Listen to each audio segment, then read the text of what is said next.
Today I'm going to talk to two young people who are both doing voluntary work in the sports sector. First, there's Liam Parker, who is a keen BMX biker and does a lot of work at the sports center.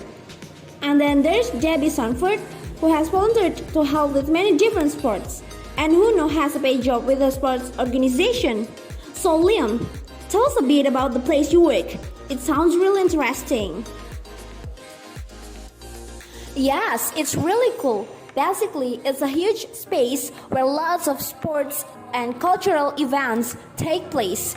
It used to be a shipbuilding hangar, but the company went bust years ago. The building was taken over and completely renovated and repurposed about 5 years ago. Now we have facilities for all kinds of urban sports like skateboarding, breakdancing, parkour, kick scooter.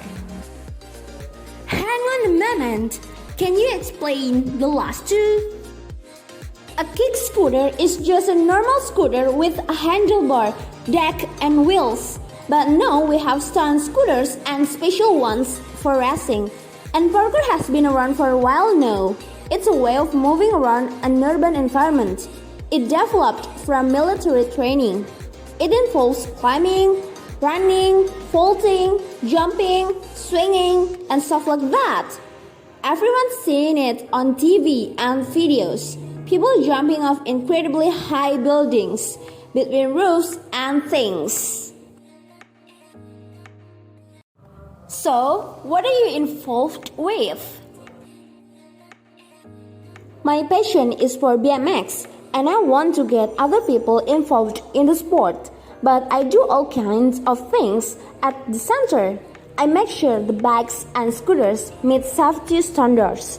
I check the tracks and ramps so that they are clean and no one can slip and hurt themselves.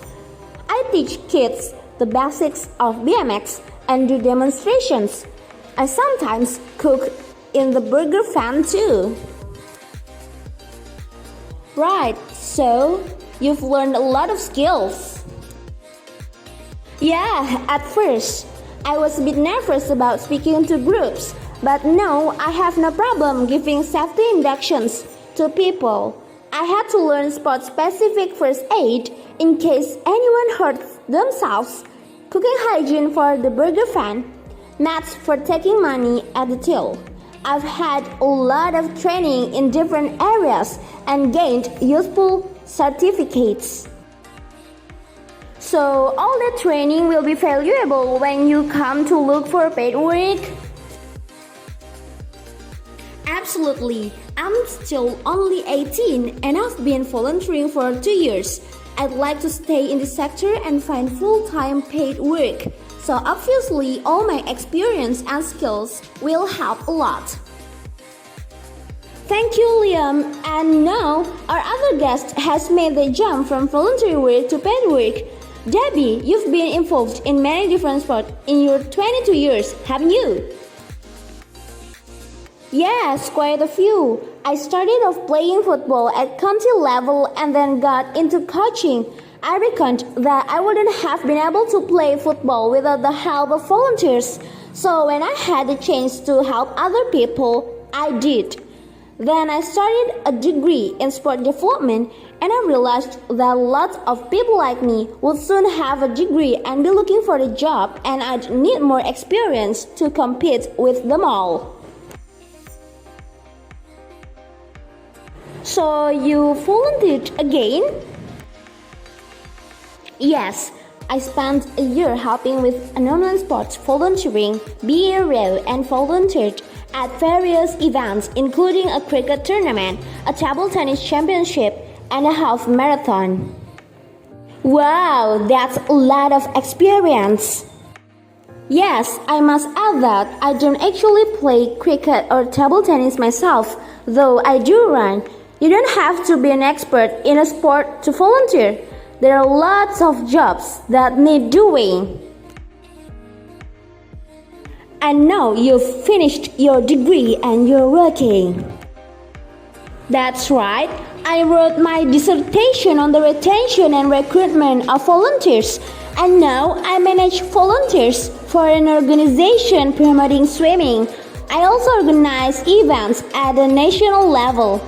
I will never have got a job without all my volunteering experience. It helped me lots. And finally, a question for you both. Do you think we sometimes exploit volunteers in this country? Are they doing things for free when they ought to be getting paid? Liam, I believe that you volunteer for about 10 or 20 hours a week. Do you ever feel that you should be paid for what you do? Well, of course, it would be nice. But the organization I help is non-profit making, and it couldn't really afford to pay all the volunteers.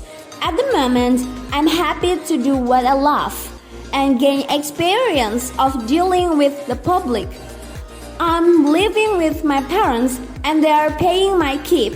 In the future, I'll have to look for paid work. I think many volunteers feel they want to give something back to their sport. It was like that for me with football. Ideally, it would be good to have more paid position, but we also need volunteers. Sport just couldn't function without them. It is really important to give people recognition for what they do though. Thanks very much for sharing your experiences. And now we're going to move on.